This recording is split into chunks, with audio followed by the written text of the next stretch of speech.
Media మిత్రులందరికీ, ప్రత్యేకించి print media, electronic media, YouTubers, press photographers అందరికీ పేరు పేరున నా నమస్కారాలు. అదేవిధంగా ఈరోజు ఈ పత్రికా విలేకరుల సమావేశంలో నాతో పాటు పాల్గొంటున్న స్టేషన్ గన్పూర్ నియోజకవర్గ నాయకులందరికీ పేరు పేరున నా హృదయపూర్వకమైన నమస్కారాలు తెలియజేసుకుంటున్నా. నవంబర్ 30, 2023లో తెలంగాణ శాసనసభకు ఎన్నికలు జరిగినాయి. ఆ ఎన్నికలలో నేను బీఆర్ఎస్ పార్టీ అభ్యర్థిగా స్టేషన్ గన్పూర్ నియోజకవర్గం నుంచి పోటీ చేసి గెలుపొందడం జరిగింది. ఆ ఎన్నికల సందర్భంగా నియోజకవర్గ ప్రజలందరికీ కూడా ఒక అవకాశం ఇవ్వండి, గత 15 సంవత్సరాలుగా ఈ నియోజకవర్గం ఏ రకమైన అభివృద్ధికి నోచుకోలేదు, పైపెచ్చు ఈ నియోజకవర్గానికి అనేక రకాలైన అవమానాలు, అనేక రకాలైన చెడ్డ పేరు వచ్చింది. అవకాశం కల్పిస్తే నియోజకవర్గ అభివృద్ధి ఎజెండాగా పనిచేస్తానని చెప్పి ప్రజలకు చెప్పడం జరిగింది. ప్రజలకు నా నాయకత్వం పట్ల ఉన్న నమ్మకంతో కడియం శ్రీహరి అయితే తప్పకుండా అభివృద్ధి జరుగుతుంది అనే ఒక ఆలోచనతో నాకు ఓట్లేసి గెలిపించడం జరిగింది. ఆ తర్వాత పరిస్థితుల్లో ఫలితాలు వెలువడిన తర్వాత రాష్ట్రంలో కాంగ్రెస్ పార్టీ అధికారంలోకి వచ్చింది. బీఆర్ఎస్ పార్టీ ప్రతిపక్ష పాత్రకే పరిమితం కావాల్సి వచ్చింది. మళ్ళీ నియోజకవర్గానికి నష్టం జరిగే పరిస్థితి వచ్చింది, అన్యాయం జరిగే పరిస్థితి వచ్చింది. ఎన్నికల సందర్భంగా నియోజకవర్గ అభివృద్ధి పైన, ప్రజల సంక్షేమం పైన నేను ఇచ్చిన హామీలను నిలబెట్టుకోలేనేమోననే ఒక అనుమానం కూడా నాకు కలిగింది. ఆ పరిస్థితులలో రాష్ట్రంలో నూతనంగా ఏర్పడిన కాంగ్రెస్ ప్రభుత్వంతో కలిసి పనిచేయడం ద్వారా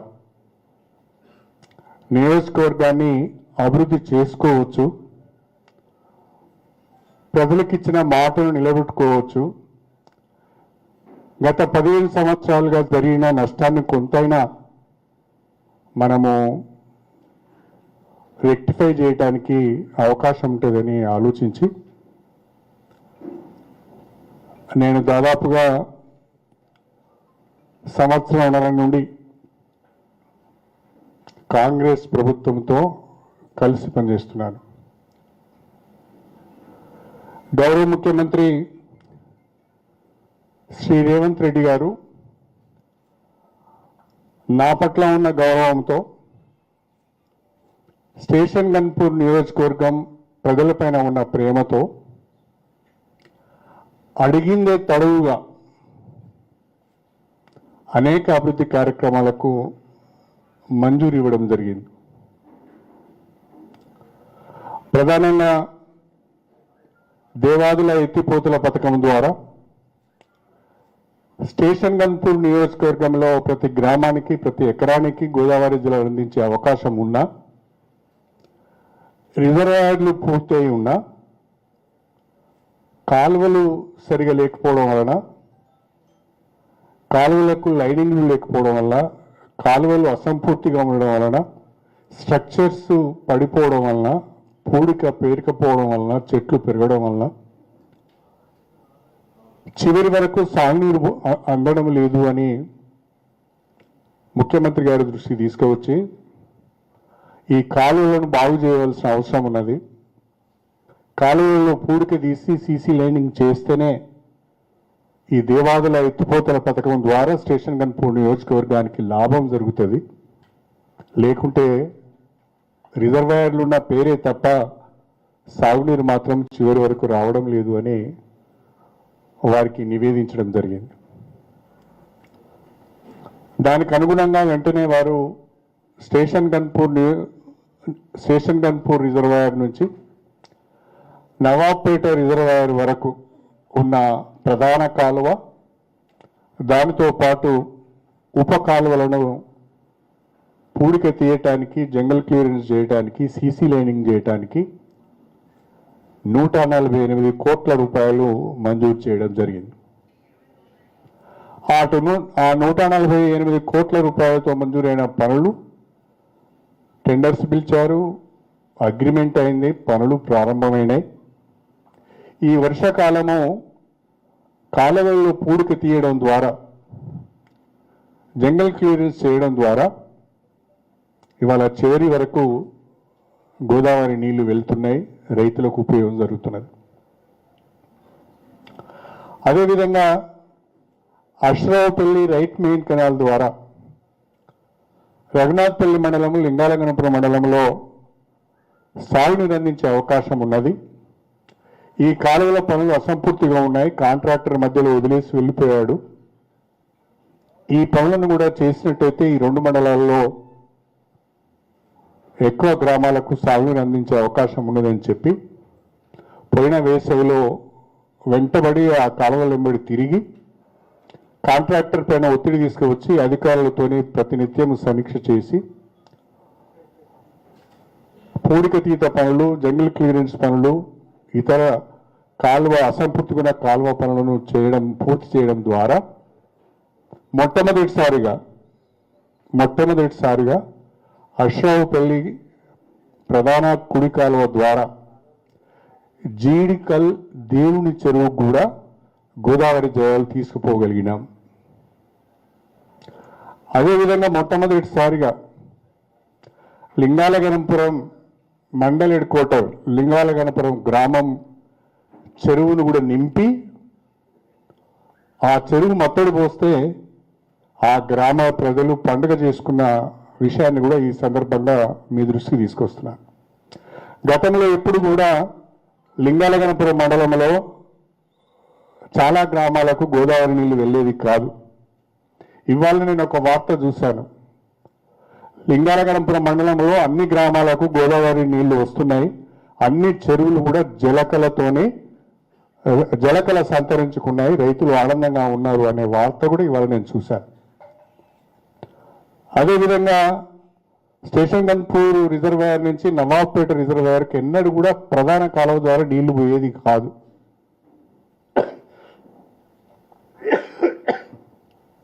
వర్షం పడితే ఆ జనగామ పట్టణంలో కురిసిన వర్షం ఆ నెల్లూట్ల చెరువు ద్వారా నవాబ్పేట చెరువులకు కొన్ని నీళ్లు పోయేది, కానీ గణపురం రిజర్వాయర్ నుంచి నీళ్లు పోయేది కాదు. కానీ ఈరోజు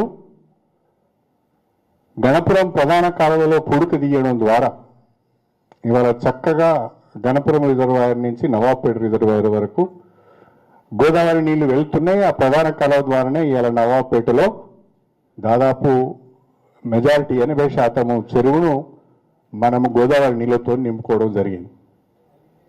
నవాబ్పేట చెరువు కింద ఉన్న గ్రామాలు, లింగాలగనపురం మండల గ్రామాలు కానీ, దేవరుప్పుల గ్రామాలకు కానీ, గుండాల గ్రామాలకు కానీ మొన్న బీర్ల విప్ గారు, మన పాలకుర్తి ఎమ్మెల్యే యశస్విని రెడ్డి గారు, భువనగిరి ఎంపీ శ్యామల కిరణ్ కుమార్ రెడ్డి గారు, మేము నలుగురం కలిసి నవాబ్పేట చెరువు నుండి నీటిని విడుదల చేయడం జరిగింది.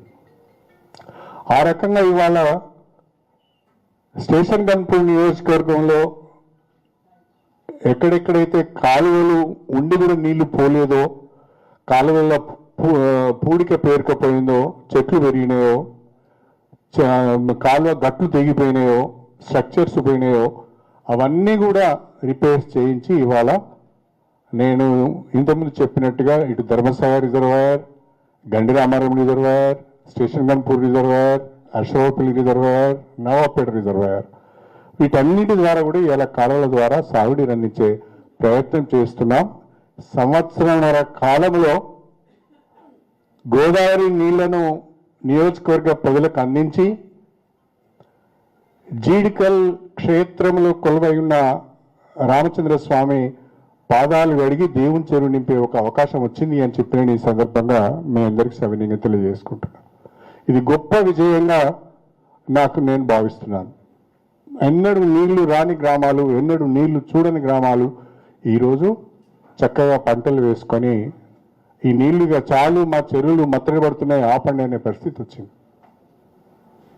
అదేవిధంగా దేవాదుల ఎత్తిపోతల పథకం కింద ఉప్పుగోల్ రిజర్వాయర్ నుంచి పాలకుర్తి రిజర్వాయర్కు, అక్కడి నుండి పాలకుర్తి నియోజకవర్గం, అదేవిధంగా తిరుమలగిరి మండలం వరకు కూడా ప్యాకేజ్ 6 మూడవ దశ ప్యాకేజ్ 6 ద్వారా 4 నియోజకవర్గాలలో 78,000 ఎకరాలకు సాగునీరు అందించే అవకాశం ఉన్నది. స్టేషన్ గన్పూరు, వర్ధన్నపేట, పాలకుర్తి, తుంగతుర్తి నియోజకవర్గాలలో 78,000 ఎకరాలకు సాగునీరు అందించే అవకాశం ఉన్నది. ఆ కాలువ పనులను కాంట్రాక్టర్లందరూ మధ్యన వదిలేసి వెళ్ళిపోతే, ఇది మాకు గిట్టుబాటు కాదు, మేము చేయలేమని వదిలేసి వెళ్ళిపోతే, మేమందరం, నేను యశస్విని రెడ్డి గారు, నాగరాజు గారు, మేమందరం కూడా ముఖ్యమంత్రి గారి దగ్గరికి వెళ్ళి 4 నియోజకవర్గాలకు సంబంధించిన ప్రధానమైన సమస్య ఇది అంచనాలను సవరించి మంజూరు ఇవ్వాలని చెప్తే ముఖ్యమంత్రి గారు ప్రత్యేక చొరవ తీసుకొని, భారీ నీటిపారుదల శాఖ మంత్రి ఉత్తమ్ కుమార్ రెడ్డి గారు ప్రత్యేక చొరవ తీసుకొని ఇవాళ ఆ ప్రాజెక్టుకు సవరించిన అంచనాలు 1,015 కోట్ల రూపాయలకు మంజూరు ఇవ్వడం జరిగింది అని చెప్పి నేను ఈ సందర్భంగా తెలియజేస్తున్నా. ఈ సవరించిన అంచనాలు 1,015 కోట్ల రూపాయలలో ఉప్పుగల్ నుంచి పాలకుర్తి వరకు ప్రధాన కాలువ పనులు చేపట్టడమే కాకుండా మా దంసా చెరువును, జఫర్గఢ్ మండలంలో ఉన్న దంసా చెరువును, జఫర్గఢ్ మండలంలో ఉన్న జఫర్గఢ్ పెద్ద చెరువును కూడా రిజర్వాయర్లుగా మార్చే ఒక అవకాశం దీంట్లో వచ్చింది. అంటే జఫర్గఢ్ మండలానికి ఇంతవరకు గోదావరి నీళ్లు రావడం లేదు. ఒకటి 2-3 గ్రామాలు తప్ప మిగతా గ్రామాలకు గోదావరి నీళ్లు దేవాదుల ద్వారా రావడం లేదు. ఇప్పుడు ఈ ప్యాకేజ్ 6 పనులు కనుక పూర్తయినట్లయితే జఫర్గఢ్ మండలంలోని అన్ని గ్రామాలకు కూడా సాగునీరు అందించే అవకాశం ఉన్నది. ఆ రకంగా నా మొదటి ప్రాధాన్యతలో దేవాదుల ఎత్తిపోతల పథకానికి సంబంధించిన అసంపూర్తి పనులను చేపట్టి కొత్తగా అవసరం ఉన్న కాడ పనులు మంజూరు చేసి పూడిక తీసి చెట్లను తీసి కాలువలను బాగు చేయడం ద్వారా ఇవాళ నియోజకవర్గంలోని దాదాపు 80% గ్రామాలకు సాగునీరు వెళ్తున్నది. ఇంకా 20% గ్రామాలకు సాగునీరు వెళ్ళవలసిన అవసరం ఉన్నది. ఒక సంవత్సరం లోపట 100% స్టేషన్ గన్పూర్ నియోజకవర్గంలో అన్ని గ్రామాలకు కూడా గోదావరి జలాలను తీసుకువచ్చి 2 మంజూరు ఇవ్వడం అంటే మామూలు మాట కాదు. ఇది కాంగ్రెస్ ప్రభుత్వంతో కలిసి పనిచేస్తున్నాం కాబట్టి వచ్చిన మంజూరీ, వచ్చిన నిధులు అని చెప్పడంలో కూడా నాకు ఎలాంటి సందేహం లేదు. రెండవది, విద్యాపరంగా స్టేషన్ గన్పూర్ను ఒక హబ్గా తయారు చేయాలని ఆలోచించి ముఖ్యమంత్రి గారిని ఒప్పించి ముఖ్యమంత్రి గారు ఆలోచనలో యంగ్ ఇండియా ఇంటిగ్రేటెడ్ స్కూల్స్ తెలంగాణలో ప్రారంభించాలి, అందరికీ నాణ్యమైన విద్య అందించాలి, పేద వర్గాలు కార్పొరేట్ స్కూల్స్తో పోటీ పడాలి అనే ఉద్దేశంతోనే వారు మంజూరు ఇచ్చిన యంగ్ ఇండియా ఇంటిగ్రేటెడ్ స్కూల్స్లో మొట్టమొదటి ఫేజ్లోనే స్టేషన్ గన్పూర్కు young India integrated residential school మంజూరైంది. దానికి 200 కోట్ల రూపాయలు మంజూరైంది. టెండర్స్ పిలిచారు, ఇప్పుడు టెండర్ ప్రాసెస్లో ఉన్నది. దానికి మేము జఫర్గఢ్ మండలం కోనాచలం దగ్గర 22 ఎకరాల భూమిని కూడా కేటాయించడం జరిగింది. టెండర్స్ ఫైనలైజ్ కాగానే త్వరలోనే ఆ యంగ్ ఇండియా ఇంటిగ్రేటెడ్ స్కూల్స్కి సంబంధించిన పనులు ప్రారంభిస్తామని చెప్పి నేను ఈ సందర్భంగా తెలియజేస్తున్నాను. అంతేకాకుండా స్టేషన్ గన్పూర్ నియోజకవర్గ కేంద్రంలో ప్రభుత్వ డిగ్రీ కళాశాల లేదు, విద్యార్థులకు పేద విద్యార్థులకు ఇబ్బంది జరుగుతున్నదని భావించి ముఖ్యమంత్రి గారిని ఒప్పించి స్టేషన్ గన్పూర్ కేంద్రంలో ప్రభుత్వ డిగ్రీ కళాశాల మంజూరు చేయించడం జరిగింది. దాదాపుగా మొదటి సంవత్సరంలోనే చాలా మంచి రెస్పాన్స్ వచ్చింది. ఇప్పుడు 100 మంది వరకు పిల్లలు ఫస్ట్ ఇయర్లో అడ్మిట్ అయ్యారు. క్లాసెస్ ప్రారంభమైనాయి. ప్రస్తుతం ఉన్న ప్రభుత్వ జూనియర్ కళాశాలలో క్లాసెస్ ప్రారంభిస్తున్నాం. ఆ ప్రభుత్వ డిగ్రీ కళాశాల నిర్మాణానికి దాదాపుగా 6,10,00,000 రూపాయలు మంజూరు అయింది. అది కూడా టెండర్ అయింది, అగ్రిమెంట్ అయింది. పనులు కూడా త్వరలో ప్రారంభం చేస్తాం. ఇది కాకుండా ఐటీఐలన్నిటినీ కూడా అభివృద్ధి చేయాలి, అవి స్కిల్ డెవలప్మెంట్ సెంటర్స్గా పనిచేయాలని ముఖ్యమంత్రి గారు ఆలోచించి నియోజకవర్గానికి ఒకటి ఐటీఐని డెవలప్ చేద్దామని వారు నిర్ణయం తీసుకొని మన నియోజకవర్గానికి వారు ఇచ్చిందే కొన్ని, అందులో మన నియోజకవర్గానికి చిలుపూరు మండల కేంద్రంలో కొత్తగా ఒక అప్గ్రేడెడ్ ఐటీఐని స్కిల్ డెవలప్మెంట్ సెంటర్ను త్వరలోనే మంజూరైంది, త్వరలోనే ప్రారంభించబోతున్నామని చెప్పి నేను ఈ సందర్భంగా తెలియజేస్తున్నాను. ఇక వైద్య పరంగా ఆలోచించినప్పుడు స్టేషన్ గన్పూర్ నియోజకవర్గం ఎక్కువ పేదలు ఉండే నియోజకవర్గం, చాలామంది ఎస్సీలు ఎస్టీలు ఉండే నియోజకవర్గం, పేదవాళ్ళు ఉండే బీసీలు ఉండే నియోజకవర్గం. ఈ నియోజకవర్గంలో 100 బెడ్ హాస్పిటల్ లేదు. అయితే మా నియోజకవర్గానికి 100 బెడ్ హాస్పిటల్ కావాలన్నప్పుడు ముఖ్యమంత్రి గారు ఒక మాట అన్నారు నాతో. జనగామలో మెడికల్ కాలేజ్ ఉంది, హన్మకొండలో మెడికల్ కాలేజ్ ఉంది, అక్కడ ఒక పెద్ద హాస్పిటల్ ఉంది, ఇక్కడ ఒక పెద్ద హాస్పిటల్ ఉంది, మీరు ఎటుపోయిన 20 కిలోమీటర్లే కదా, మీకు అవసరమా 100 బెడ్ హాస్పిటల్ అని వారు అడగడం జరిగింది. లేదు, మా నియోజకవర్గం 2 జిల్లా కేంద్రాల మధ్య ఉన్న మాట వాస్తవమే, కానీ మా దగ్గర పేదవాళ్ళు ఎక్కువగా ఉన్నారు, అంత దూరం పోవడం కూడా కష్టమవుతుంది. ఎట్టి పరిస్థితుల్లో మాకు 100 బెడ్ హాస్పిటల్ కావాలి అంటే గొప్ప మనసుతో ముఖ్యమంత్రి గారు స్టేషన్ గన్పూర్లో 100 బెడ్ హాస్పిటల్ మంజూరు ఇచ్చారు. ఆ హాస్పిటల్కు 45,50,00,000 రూపాయలు బిల్డింగ్ కూడా మంజూరు ఇచ్చారు. ఇప్పుడు వేగంగా గన్పూర్ కేంద్రంలో హాస్పిటల్ నిర్మాణం పనులు జరుగుతున్నాయి. మీరు ఎవరైనా పోయినా కూడా మెయిన్ నేషనల్ హైవేకి ఆనుకునే ఉంటుంది, చూడొచ్చు అని చెప్పి నేను ఈ సందర్భంగా తెలియజేస్తున్నాను. అది కాకుండా కొత్తగా మాకు హెల్త్ సబ్ సెంటర్స్ కావాలి, ప్రైమరీ హెల్త్ సెంటర్స్ కావాలని అడిగినప్పుడు దాదాపుగా 12 health sub centres, 3 primary health centres పిహెచ్సిలను కూడా మంజూరు ఇవ్వడం జరిగింది. త్వరలోనే హెల్త్ సబ్ సెంటర్స్ కొన్ని పనిచేస్తున్నాయి, పిహెచ్సిలు ఇంకా డబ్బు రాలేదు, అది శాంక్షన్ కాగానే అవి కూడా పనులు ప్రారంభిస్తామని చెప్పి నేను ఈ సందర్భంగా తెలియజేసుకుంటున్నాను.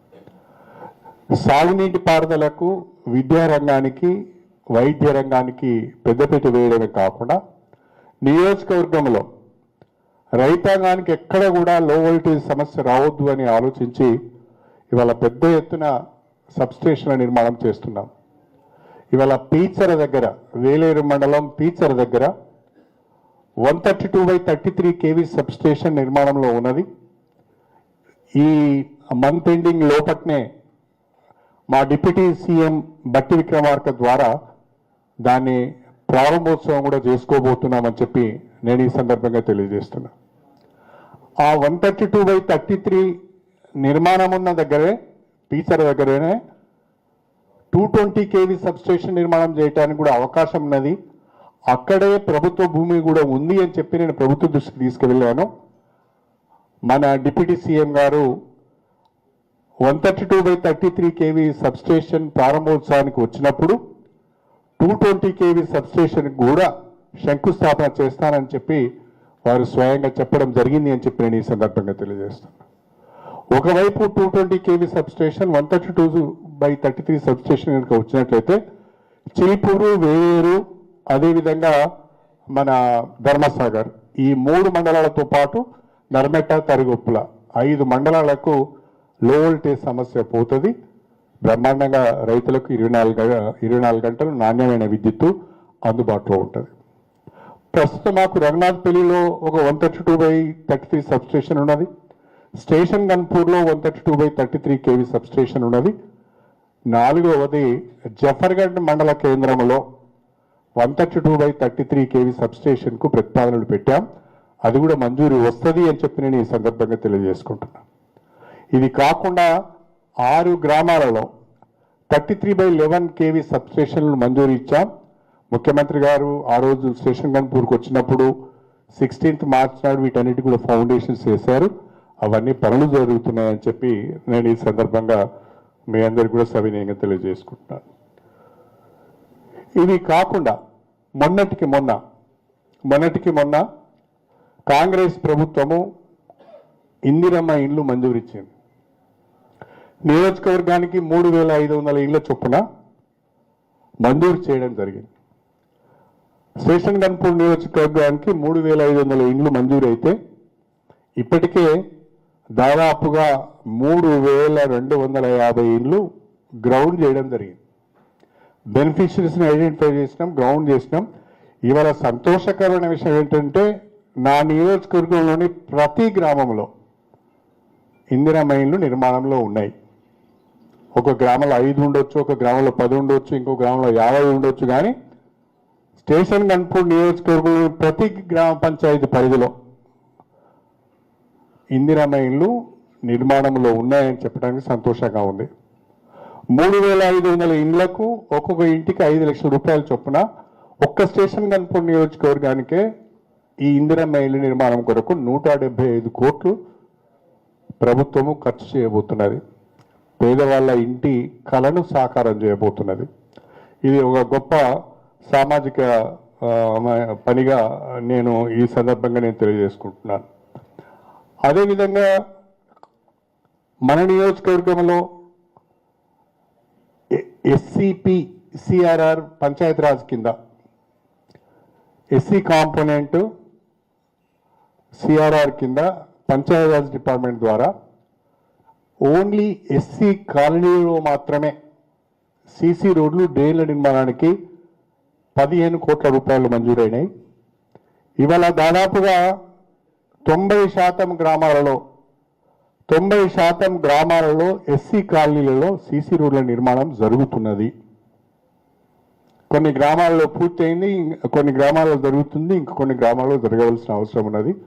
మొట్టమొదటిసారిగా ఓన్లీ ఎస్సీ కాలనీలో మాత్రమే సీసీ రోడ్లకు, డ్రైన్ల కొరకు 15 కోట్ల రూపాయలు ఖర్చు పెట్టి పనులు జరుగుతున్నాయి. ఇవి కాకుండా ఎస్డిఎఫ్ కింద, స్పెషల్ డెవలప్మెంట్ ఫండ్ కింద 10 కోట్లు, ఈజీఎస్ కింద మరొక 10 కోట్లు, ఎమ్మెల్సీ ఫండ్స్, ఎంపీ ఫండ్స్ కింద మరొక 10 కోట్లు, 30 కోట్ల రూపాయలతోనే సీసీ రోడ్లు, డ్రైన్స్, కమ్యూనిటీ హాల్స్ పెద్ద ఎత్తున నిర్మాణం జరుగుతున్నాయి అని చెప్పి కూడా నేను ఈ సందర్భంగా మీ అందరికి కూడా సవినయంగా తెలియజేసుకుంటున్నాను. నేను ఈ 21 నెలలలో రాష్ట్రంలో కాంగ్రెస్ పార్టీ అధికారంలోకి వచ్చిన తర్వాత నేను కాంగ్రెస్ ప్రభుత్వంతో కలిసి పనిచేస్తున్న నాటి నుండి నేటి వరకు దాదాపు 27 ముఖ్యమైన పనులు మంజూరు చేయించడం జరిగింది. ఆ 27 ముఖ్యమైన పనులకు 1,025,64 లక్షల రూపాయలు రాష్ట్ర ప్రభుత్వంగా మంజూరు వచ్చింది. నిజంగా ఈ సందర్భంగా గౌరవ ముఖ్యమంత్రి గారికి మా నియోజకవర్గ ప్రజల తరఫున ప్రత్యేకమైన కృతజ్ఞతలు, ధన్యవాదాలు తెలపవలసిన అవసరం ఉన్నది. ఇంత పెద్ద మొత్తంలో, నాకు తెలిసి ఇంత పెద్ద మొత్తంలో ఏ నియోజకవర్గానికి కూడా నిధులు మంజూరు కాలేదు. నిధుల మంజూరికి సంబంధించిన అన్ని వివరాలు నేను ఒక స్టేట్మెంట్ రూపంలో తయారు చేశాను. నేచర్ ఆఫ్ వర్క్, ఎంత అమౌంట్ మంజూరైంది, ఏ తేదీన మంజూరైంది, తర్వాత దాని స్టేటస్ ఏంటి, మొత్తం స్టేట్మెంట్ తయారు చేశాను. ఈ స్టేట్మెంట్ ప్రతి ఒక్క విలేకరికి నేను ఈ ప్రెస్ మీట్ తర్వాత ఇవ్వబోతున్నానని చెప్పి కూడా ఈ సందర్భంగా తెలియజేసుకుంటున్నాను. ఈ స్టేట్మెంట్కు డెవలప్మెంట్ వర్క్స్కి సంబంధించిన ఈ స్టేట్మెంట్కు నేను కట్టుబడి ఉన్నాను. ఇందులో ఏ ఒక్క తప్పు దొర్లినా బాధ్యత నాదే. ప్రతి పనికి సంబంధించిన జియో నెంబరు, ప్రతి పనికి సంబంధించిన శాంక్షన్ అయిన అమౌంటు, ప్రతి పనికి సంబంధించి దాని స్టేటస్, అది వర్క్స్ ప్రోగ్రెస్లో ఉన్నాయా, టెండర్స్ పిలిచారా, అగ్రిమెంట్ అయిందా, కంప్లీషన్ అయిందా, వర్క్ స్టేటస్ కూడా ఈ స్టేట్మెంట్లో నేను ఇవ్వడం జరిగింది. నేను మీడియా మిత్రులందరూ కూడా విజ్ఞప్తి చేసేది ఒకటే, దీనికి సంబంధించిన అనుమానాలు కానీ లేకుంటే మీకు ఇంకేమైనా సమాచారము కావాలన్నా కానీ నేను ఇవ్వటానికి సిద్ధంగా ఉన్నాను. ఈ స్టేట్మెంట్కు నేను కట్టుబడి ఉన్నాను. దయచేసి వాస్తవాలతో కూడిన నిజమైన అభివృద్ధి నమూనా, నిజమైన అభివృద్ధి పనులు నేను మీ ద్వారా జిల్లా ప్రజల ముందట పెడుతున్నాను. చాలామంది చాలా రకాల విమర్శలు చేస్తున్నారు. కొంతమంది ఆనాడు ముఖ్యమంత్రి గారు వచ్చి 800 కోట్ల రూపాయల పనులకు ఫౌండేషన్ ఆనాడు వేస్తే 800 కోట్లు కాదు కదా, 8 పైసలు రాలేదని ఎవరంటారు. ఇంకో ఆయన ఏమంటాడు, ఇవన్నీ మేము గతంలోనే అనుకున్నాము, ఆర్డర్లు ఇప్పుడు వచ్చినాయని ఇంకో ఆయన అంటాడు. దీంట్లో దయచేసి మా మీడియా మిత్రులందరికీ ప్రతి జియోకు సంబంధించిన డేట్ ఉన్నది. జనవరి 2024 తర్వాత మంజూరు మాత్రమే మీకు ఇస్తున్నాను నేను. అంటే దాన్ని బట్టి అర్థం చేసుకోవచ్చు, జనవరి 2024 తర్వాత మంజూరైన వర్క్స్ సంబంధించిన స్టేట్మెంట్ మాత్రమే మీకు ఇస్తున్నాను. అంతకుముందు ప్రభుత్వంలో మంజూరైన ఏ ఒక్క పని కూడా దీంట్లో నేను ఇన్క్లూడ్ చేయలేదు. దీనికి నేను కట్టుబడి ఉన్నాను. ఇంత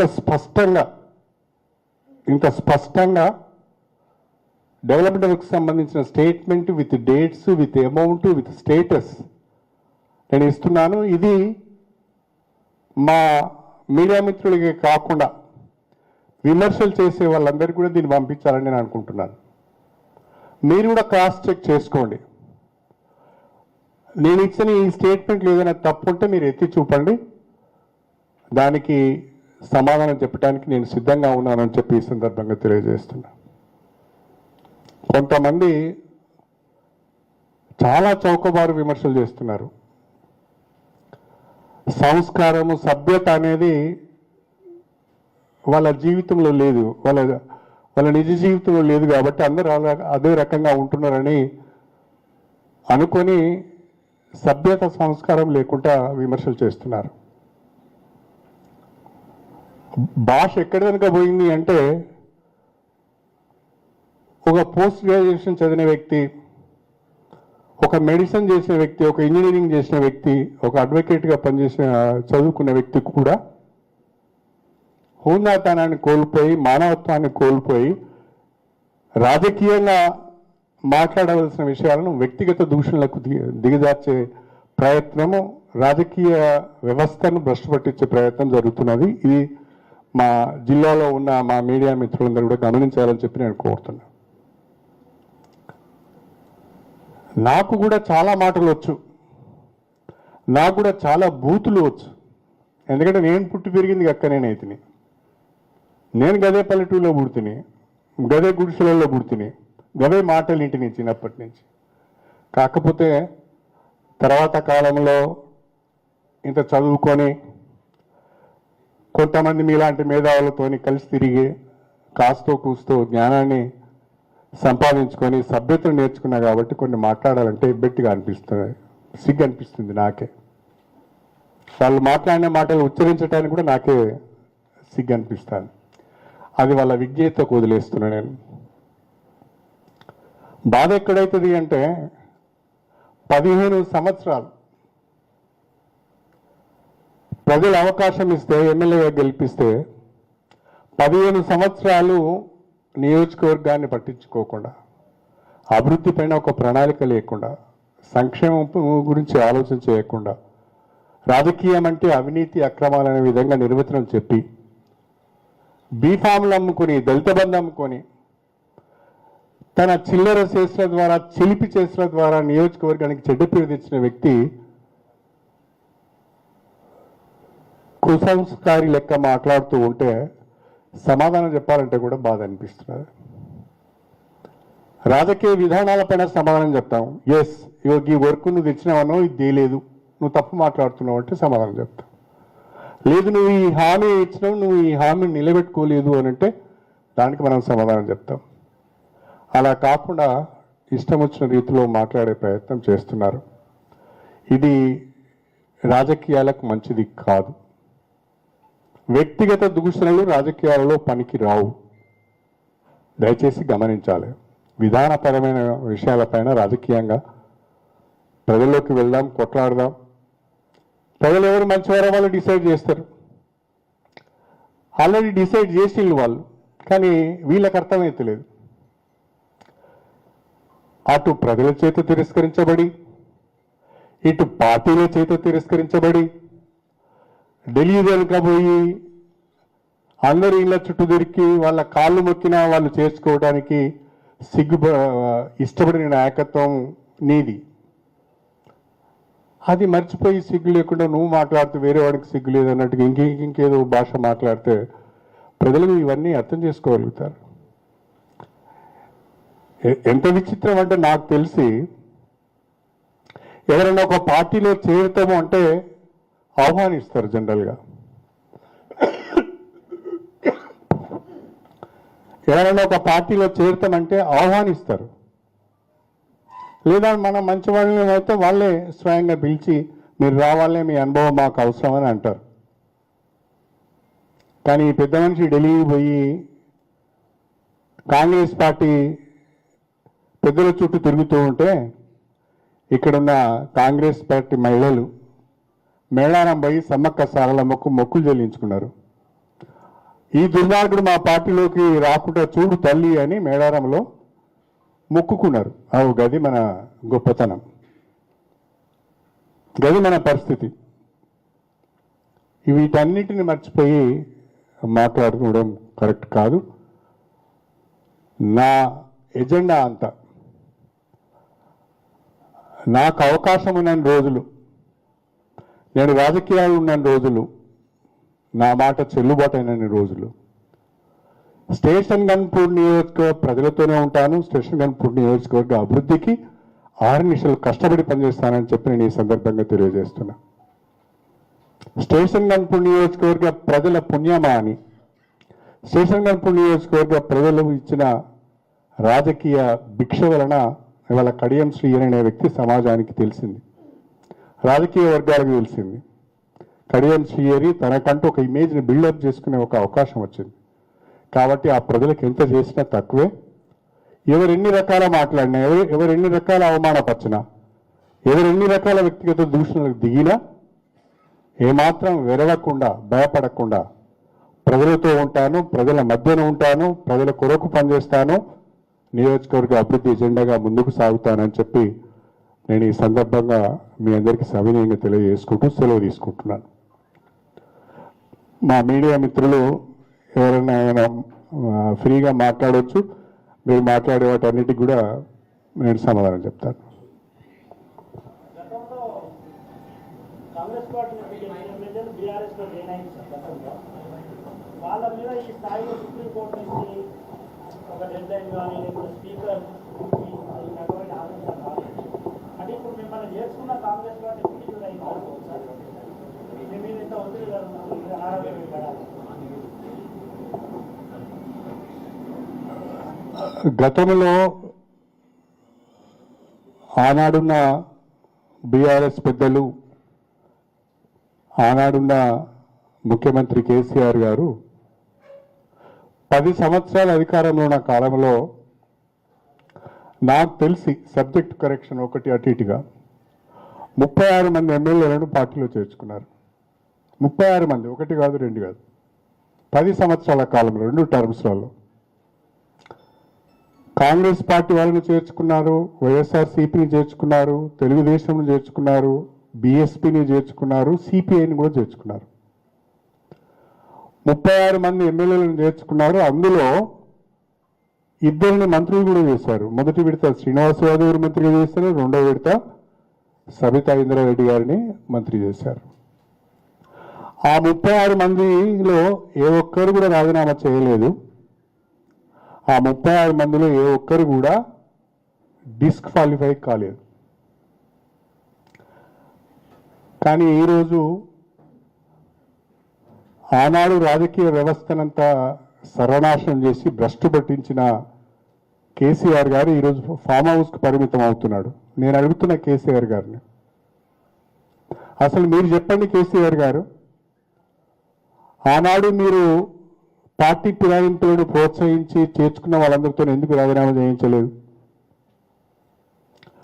ఆనాడు లేని రాజకీయ విలువలు, ఆనాడు లేని నైతిక విలువలు ఈ రోజే మీకు గుర్తుకొచ్చినాయా? అధికారం కోల్పోయిన తర్వాత గుర్తుకొచ్చినాయా? మీరు చెప్పండి, ఎందుకు ఆ రోజు ఆ రకంగా చేశారు, ఈ రోజు ఈ రకంగా చేశారు? అంటే మీరు చేస్తే సంసారం, వేరేవాడు చేస్తే వ్యభిచారమా? మీరేమైనా శుద్ధపూసలా? ఆగం చేసినంత, తెలంగాణ ఆగం చేసినంత మీరే కదా. సరే, ఏది ఏమైనా మీరు సుప్రీంకోర్టుకు వెళ్ళారు. సుప్రీంకోర్టు నుంచి ఒక తీర్పు వచ్చింది. ఆ స్పీకర్ గారిని 3 మాసాల లోపల నిర్ణయం తీసుకోమని చెప్పారు. It's not direction. వారు ఏమన్నారు, స్పీకర్ గారు 3 మాసాల లోపల ఈ పిటిషన్లను డిస్పోజ్ చేయాలి, నిర్ణయం తీసుకోవాలన్నారు. స్పీకర్ గారు మా అందరికి కూడా నోటీసులు ఇచ్చారు. నాకు ఆ నోటీస్కు రిప్లై ఇవ్వడానికి నాకు ఇంకా టైం ఉన్నది. వారు ఒక్కొక్క ఎమ్మెల్యేకి ఒక రకమైన టైం ఇచ్చారు. వారు ఆ టైం లోపల తప్పకుండా నేను నా రిప్లై ఇస్తాను. కాకపోతే ఏంటి అంటే, మీరు అధికారంలో ఉన్నప్పుడు మీరు ఫిరాయింపులు ప్రోత్సహించినప్పుడు ఒక రకమైన విధానం, ఇప్పుడు ఇంకొక రకమైన విధానం అనే విధంగా మీరు మాట్లాడుతున్నారు. పార్టీ విధానాలు ఎప్పటికీ ఒకే రకంగా ఉండాలి, ఉంటే మంచిది అనేది నా అభిప్రాయం. స్పీకర్ గారి నిర్ణయానికి కట్టుబడి నా భవిష్యత్ ప్రణాళిక ఉంటుంది.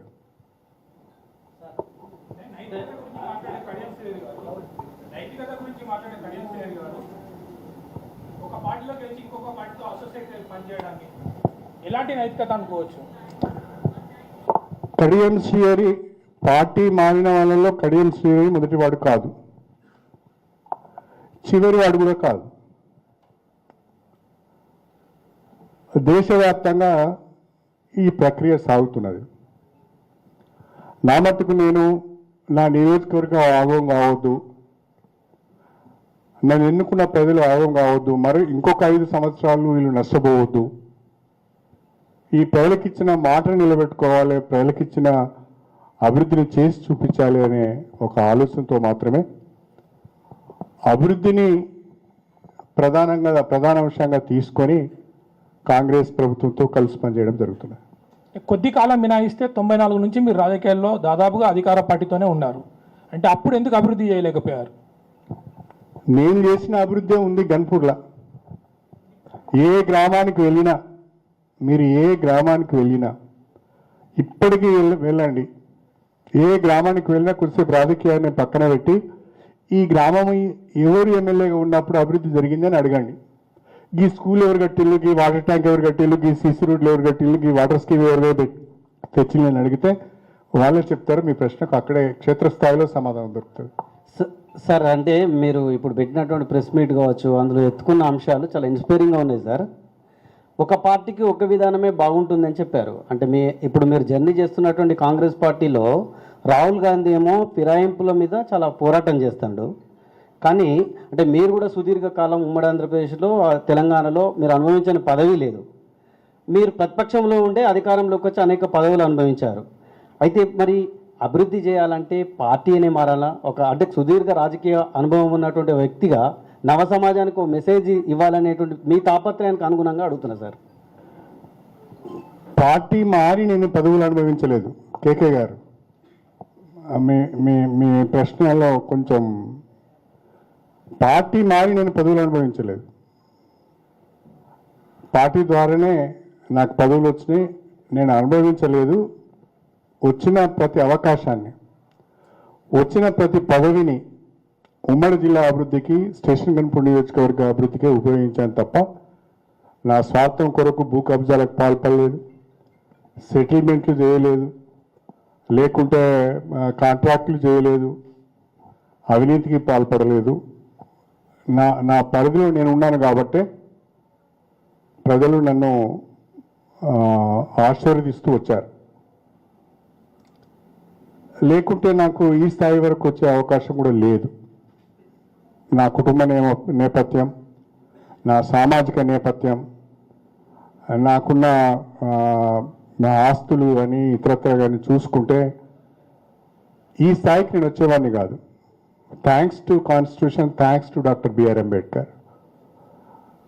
ఆ రాజ్యాంగంలో కల్పించిన రిజర్వేషన్లు, ఆ అంబేద్కర్ కల్పించిన రిజర్వేషన్ల ద్వారా వచ్చిన ప్రతి అవకాశాన్ని వినియోగించున్నా కాబట్టే పిలిచి నన్ను డిప్యూటీ సీఎం చేశారు. నేను పోయి అడుక్కొని లాబింగ్ చేసుకుంటే డిప్యూటీ సీఎం ఇయ్యలే నాకు. నన్ను పిలిచి ఢిల్లీ నుంచి రమ్మని, నీ అనుభవం మాకు అవసరము, నీ తెలివితేటలు మాకు అవసరము, నువ్వు రా ఢిల్లీ నుంచి అని చెప్పి పిలిచి నన్ను డిప్యూటీ సీఎం చేశారే తప్ప నేను ఎవరి దగ్గరికి వెళ్ళి. మీకు ఇంకో విషయంలో చెప్తున్నా, చాలామంది నాయకులకు పాదాభివందనాలు చేస్తారు. చాలామంది నాయకులకు పాదాభివందనాలు చేస్తారు. మీరు ఎవరైనా చూసారా నేను పాదాభివందనం చేయంగా? అంటే నేను ఎక్కడ అమ్ముడు పోలేదు, ఆత్మవిశ్వాసంతోనే బతికాను. నా నీతి, నా నిజాయితీ, నా కష్టమే నాకు పని ఉపయోగపడ్డది తప్ప మరొకటి కాదు. మీరు అన్నట్టుగా నేను ఇవన్నీ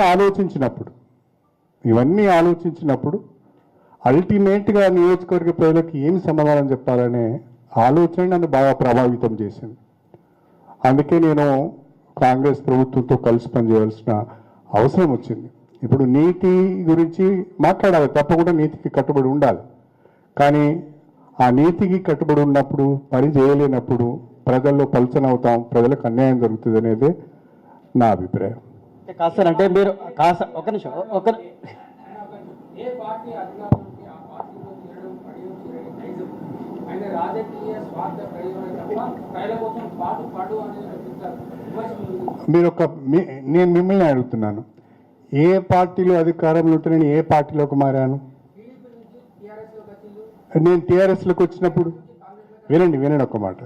నేను టీడీపీ నుంచి టీఆర్ఎస్లోకి వచ్చినప్పుడు టీఆర్ఎస్ అధికారంలో ఉందా? తెలంగాణ వచ్చిందా? టీఆర్ఎస్ అధికారంలో ఉందా? తెలంగాణ వస్తుందనే నమ్మకం ఆ రోజు ఉండేనా? అసలు టీఆర్ఎస్ ఉంటుందనే నమ్మకం ఆ రోజు ఉండేనా? కాబట్టి అట్లా ప్రశ్న అంత తొందరగా అట్లా ఫ్రేమ్ చేసి అడగడం కరెక్ట్ కాదు. అరే ఉంటాయండి, 100 ఆరోపణలు ఉంటాయి. నువ్వు మేధావి కదా, నువ్వు విలేకరివి కదా, నీకు ఆలోచన చేసే శక్తి ఉండాలి కదా, నీకు అనలైజ్ చేసే శక్తి ఉండాలి, విశ్లేషణ చేసే శక్తి ఉండాలి కదా. మిగతా వాళ్ళ లెక్క నువ్వు కూడా మాట్లాడితే ఎట్లా? వాడు కూడా మాట్లాడతాడు, ఎందుకంటే ఆయన నాకు రాజకీయ ప్రత్యర్థి కాబట్టి 110 మాట్లాడతాడు. మీరు కాదు కదా నాకు రాజకీయ ప్రత్యర్థి. సార్, అంటే 36 మందిని బీఆర్ఎస్ వాళ్ళు తీసుకున్న దాని మీద మీరు పాయింట్అవుట్ చేశారు సార్. కానీ అంతకు ముందుకే రాజశేఖర రెడ్డి ఉద్యమ పార్టీగా ఉన్న బీఆర్ఎస్ నుంచి తీసుకున్నాడు. అదే పార్టీలో, అంటే మీరు ఈ విషయాలు చెప్తున్నారు కాబట్టి అదే పార్టీలో మీరున్నారు. రాహుల్ గాంధీ ఇదే దాని మీద పోరాటం చేశాను. దాని మీద నాకు సరైన ఆన్సర్ రాలే. నేను ఒకటి మాత్రం స్పష్టంగా చెప్పగలుగుతాను, కడియం శ్రీహరిగా వ్యక్తిగతంగా ఫిరాయింపులను నేను సమర్థించను. నెంబర్ 1, కడియం శ్రీహరిగా వ్యక్తిగతంగా ఒక సిద్ధాంతానికి కట్టుబడి ఉన్న వ్యక్తిగా, ఒక అంబేద్కరైట్గా ఫిరాయింపులను నేను సమర్థించను. కానీ మన వ్యక్తిగత ఇష్టాయిష్టాల కంటే, మన ప్రతిష్ట కంటే ఎక్కువ నియోజకవర్గ అభివృద్ధి, ప్రజల సంక్షేమం ముఖ్యమని భావించినప్పుడు కొన్ని నిర్ణయాలు తీసుకోవాల్సి వస్తుంది. ఆ కోవలోనే నేను నిర్ణయం తీసుకోవడం జరిగింది.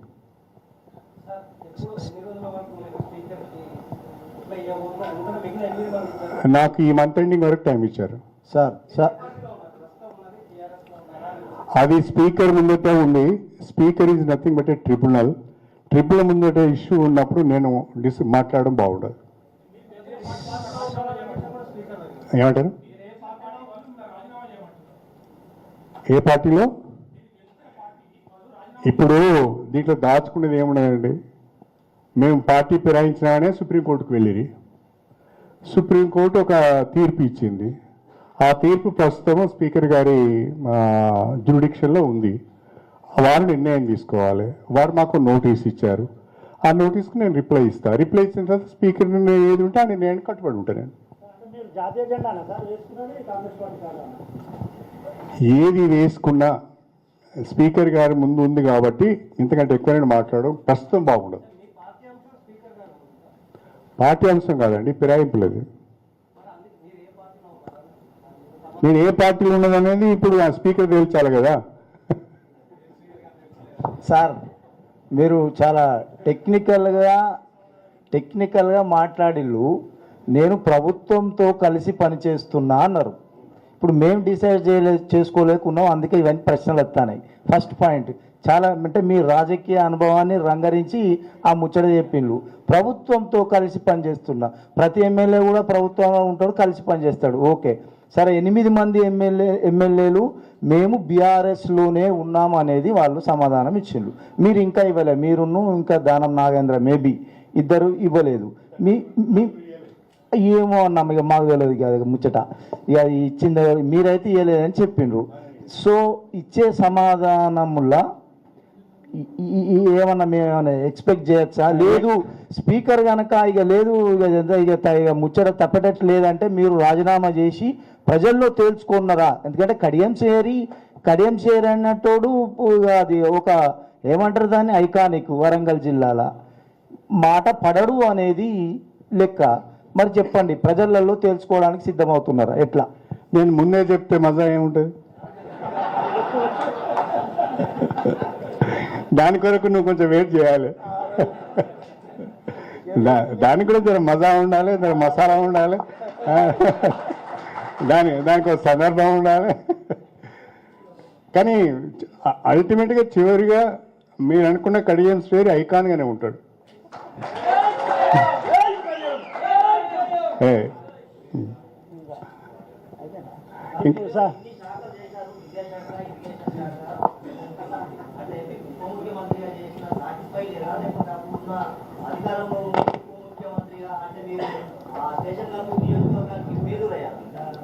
ఎప్పుడు బ్రదర్ మీరు నేను డిప్యూటీ సీఎంగా ఉన్నప్పుడు వరంగల్లో ఉన్నారు కదా, మీరు ఉన్నారు కదా, నేను మిమ్మల్ని అప్పటి నుంచి చూస్తున్నాను.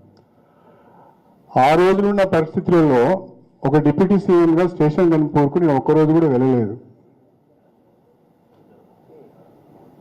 ఆనాడు అధికార పార్టీలో డిప్యూటీ సీఎంగా ఉండి 4 ఏళ్ళు డిప్యూటీ సీఎంగా పనిచేసిన వ్యక్తిని ఒక్కరోజు కూడా గన్పూర్కి వెళ్ళలేదు.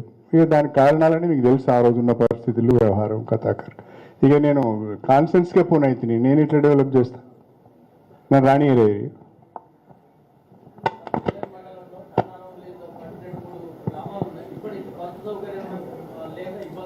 ఏమంటారు? కన్నారం ఉస్నాబాద్ కాన్ఫరెన్స్ మండలం అంటే వేలేరు మండలము, హన్మకొండ జిల్లా, కాన్ఫరెన్స్ ఉస్నాబాద్. నాకు లేదు, కన్నారం నాకు రాదు. అంతకుముందే మొదటి నుంచి అది ఉస్నాబాద్. కన్నారం ఎన్నడూ స్టేషన్ కనుపూర్లో లేదు. ఓకే, అందరం భోజనం చేద్దామా? దయచేసి ఒక నిమిషము. మీరందరూ ముందు ప్రెస్ వాళ్ళందరం తింటారు, తర్వాతనే కొంచెం మీరు ఆగాలి, మీరు కూర్చోండి. ప్రెస్ వాళ్ళందరూ తిన్న తర్వాతనే మీరు. దయచేసి మా తమ్ముళ్ళు ఎవ్వరు తొందరపడద్దు.